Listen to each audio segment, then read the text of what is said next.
Welcome back friends. दोस्तों SSC CGL का जो एप्लीकेशन फॉर्म है इसके लिए बहुत सारी प्रॉब्लम्स लोगों को आई। सर्वर फेल हो रहा है या लास्ट टाइम पर वो फॉर्म फिल नहीं कर पा रहे हैं, तो उसके लिए एसएससी ने कुछ डेट को एक्सटेंड कर दिया है। तो उसके लिए उसने नोटिफिकेशन रिलीज़ किया है जिसमें उन्होंने बताया है कि extension in the time for filling online application forms for CGL examination 2017। तो 2017 के लिए अब ये बहुत ही ध्यानपूर्वक आप पढ़ लेना कि जो डेट है वो इन्होंने सीधा मेंशन किया हुआ है कि 19/6/2017, ठीक है, 5 बजे तक केवल। तो इस दौरान अगर आपका पेमेंट हो गया तब आपका फॉर्म फिल हो जाएगा, नहीं तो फिर आप उस फॉर्म को आपका एप्लीकेशन माना नहीं जाएगा। ठीक है, मतलब कि लाइन ही क्लोज हो जाएगी वहाँ पर। तो इसमें लिखा है, it has come to the notice of the commission that some of the applicants have faced technical problems in filling online application forms for CGL 2017।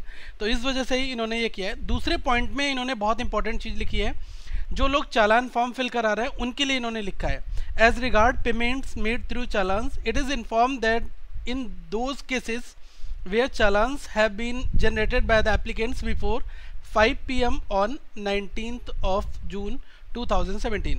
देखो, अगर 5 बजे से पहले या 5 बजे तक आपका इस डेट में चालान अगर जनरेट हो जाता है, ठीक है, then could make the payment to the designated branches of SBI using this challan within the working hours of the bank up to 21 जून तक वो लोग इसको कर सकते हैं। ठीक है, तो ये चीज़ इन्होंने सीधी सी बात बताई है कि जो लोग चालान से पेमेंट करना चाहते हैं, ठीक है, तो उनके लिए इन्होंने कहा है कि चालान जो जनरेट हो जाना चाहिए वो आपका 19/6/2017 पर 5 बजे से पहले पहले आप अपना चालान जनरेट कर लें और इस डेट में आप जमा कर सकते हैं 21/6/2017 तक। ठीक है, एक चीज़ मैं आपको बता दूं, लगभग 2 से 3 वर्किंग डेज का टाइम लगता है चालान को प्रॉपर इसका प्रोसीडिंग होने में। ठीक है, अब कुछ लोगों ने और भी उनके डाउट्स हैं तो वो मैं आपको बता दे रहा हूँ। सबसे पहली चीज़, जो वेबसाइट काम नहीं कर रही है वो लोग जा रहे हैं sscnic.in पर, जब अप्लाई करते हैं तो वहाँ पर वेटिंग लिख कर आ रहा है, कोई भी लोडिंग पेज नहीं हो रहा है। तो दोस्तों मेरा ये मानना है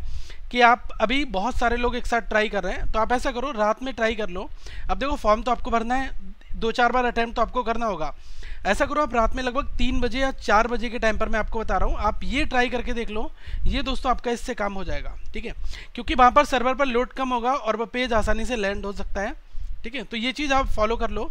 अब कुछ लोग हैं जिन्होंने ग्रुप पोस्ट के ऑर्डर में कुछ प्रॉब्लम आई है कि मैंने सर ए बाद में भर दिया, नहीं भरा या छूट गया, जो भी हुआ आप उसको छोड़ दो। ठीक है, अगर आपका कोई ग्रुप छूट भी गया है या फिर नहीं हुआ है, ओके, क्योंकि एसएससी शायद एक बार आपको मौका दे सकता है।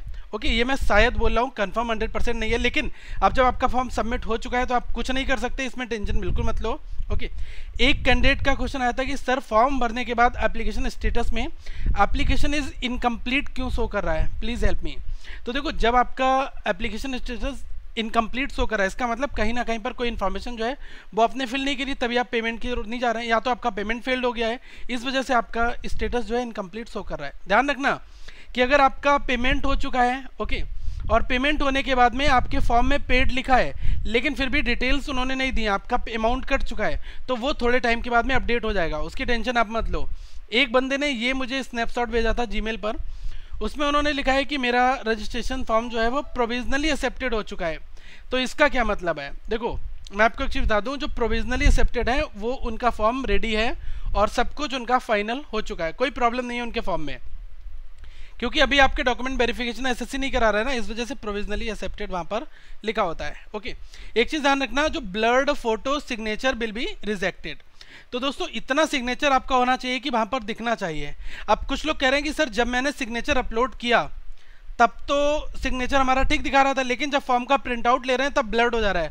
तो देखो, उस केस में आपकी प्रॉब्लम नहीं हो सकता है कि सर्वर पर जब इमेज को कंप्रेस करके उन्होंने सेव किया हो तब ये प्रॉब्लम हो। ठीक है, लेकिन जो आपके फॉर्म में आ रहा है वही आपके एडमिट कार्ड में सिग्नेचर और फोटो आएंगे, तो अगर वहाँ बिल्कुल ब्लर्ड होगा, कुछ भी नहीं दिख रहा होगा, तो ऑब्वियसली आपका फॉर्म रिजेक्टेड हो जाएगा। लेकिन अगर वहाँ पर थोड़ी सी गुंजाइश होगी दोस्तों, तो ये आपके लिए एक चांसेस है। ठीक है, लेकिन मेरा ये मानना है कि प्रॉपर जो इमेज का क्राइटेरिया है उसको और जो आपका सिग्नेचर है उसको, दोनों को एक प्रॉपर हायर रेजुलेशन में दोस्तों बनाकर तभी आप अपलोड करें। अब जिनका भी बचा हुआ है उनके लिए मेरा ये सजेशन है। एक लोगों ने ये जो फोटो ब्लर और सिग्नेचर वाली डाउट तो आपका दूर हो गया, ठीक है। इसमें अब जो हो गया सो हो गया, अब आप कुछ नहीं कर सकते। लेकिन अब जो नए कैंडिडेट हैं वो इस चीज़ का ध्यान रखें कि जो इमेज है और सिग्नेचर है वो प्रॉपर रेजुलेशन में होने चाहिए, जो कमीशन ने क्राइटेरिया दिया उसको फुलफिल करना चाहिए। एक कैंडिडेट ने कहा कि today I fill my form but at the last stage of payment it showed an error, payment में एरर आ गई। And my application status is incomplete, it shows when I reprint form, can anyone help me. जब आपने payment किया, payment में error आ गई और आपका पेमेंट सक्सेसफुल नहीं हुआ तो आपके फॉर्म को इनकम्प्लीट तो करार दिया जाएगा। अब आप दोस्तों रिट्राई करें, अब ये काम तो आपको खुद से करना होगा ना, ये जो प्रॉब्लम आ रही है। लेकिन जिसके में इनकम्प्लीट आ रहा है तो वो देख लें कि कहीं ना कहीं पर कोई ऐसा मॉड्यूल है जो उसका भरा नहीं है।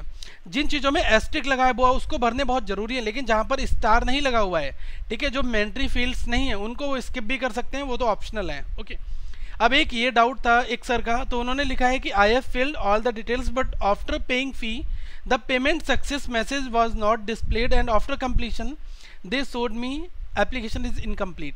मतलब कि इन्होंने क्या करा कि जब ये फॉर्म भर रहे थे तो उस टाइम पर क्या हुआ कि पेमेंट सक्सेस मैसेज इनके पास नहीं आया, लेकिन जब कंप्लीट हुआ तो इनका एप्लीकेशन जो है वो इनकम्प्लीट दिखा रहा है। लेकिन जो प्रिंट एप्लीकेशन है उसमें मेंशन किया है कि फ़ी पेड, ठीक है, उसमें मेंशन किया है कि फ़ी पेड हो गई। इसका मतलब आपकी अगर फ़ी पेड हो गई, आपके अकाउंट से बैलेंस कट चुका है। ओके, और एक क्या होता है कि अकाउंट आईडी भी होती है, जब आपका प्रॉपर पेमेंट कट जाता है तो उसका एक रेफरेंस नंबर भी होता है। जैसे आपने स्टेट बैंक की ऑनलाइन बैंकिंग से किया तो एसबीआई का एक रेफरेंस नंबर भी आपके अकाउंट में जनरेट होगा जो आपने प्रॉपर पेमेंट किया है। तो आप इस आईडी को लेकर कमीशन को ईमेल भी कर सकते हैं इस क्यूरी के रिगार्डिंग, ठीक है। दोस्तों ट्राई करो, थोड़ा सा वर्क करो, वेट करो, ये हो जाएगा। क्योंकि इसमें जब पेड यहाँ पर दिखा रहा है, फी पेड यहाँ पर इनकम्प्लीट दिखा रहा है, इसका मतलब प्रोसेसिंग में है, वो बहुत ही जल्दी आपका आ जाएगा, फाइन। और उसके लिए आप कुछ नहीं कर सकते, ठीक है, क्योंकि पेमेंट केवल एक बार ले रहा है। और एक बार आप अगर इनकम्प्लीट दिखा रहा है, पेमेंट रिट्राई को बोल रहा है, तो आप थोड़े टाइम के बाद में फिर से रिट्राई कर लो। ओके, तो आई होप आपका फॉर्म फिल हो जाएगा। ओके, और मेरा ये कहना है कि किसी भी तरीके के अगर डाउट्स अभी आपको इस तरीके के आ रहे हैं तो आपको फॉर्म स्टार्टिंग में भर लेना चाहिए था, वो ज़्यादा बेस्ट रहता। लेकिन अभी 3 दिन का टाइम मिला है तो आप क्या करो, बिल्कुल नाइट शिफ्ट में इस फॉर्म को फिल करो, वहाँ पर आपको प्रॉपर सर्वर भी ओके चलेगा और आपका फॉर्म भर जाएगा, ठीक है। और अगली वीडियो में मैं आपसे फिर मिलूंगा दोस्तों। हर एक अपडेट के लिए आप इस चैनल को सब्सक्राइब कर लें ताकि हर एक वीडियो का अपडेट आप तक आता रहे। So thank for watching this video. और जो लोग फॉर्म फिल कर चुके हैं उनका एप्लीकेशन सबमिटेड है, वो अब अपने एग्जामिनेशन में कंसंट्रेशन दिखाएं, अपने स्पीड टेस्ट दें और सब कुछ टाइम पर करें। So thank for watching this video, have a good day.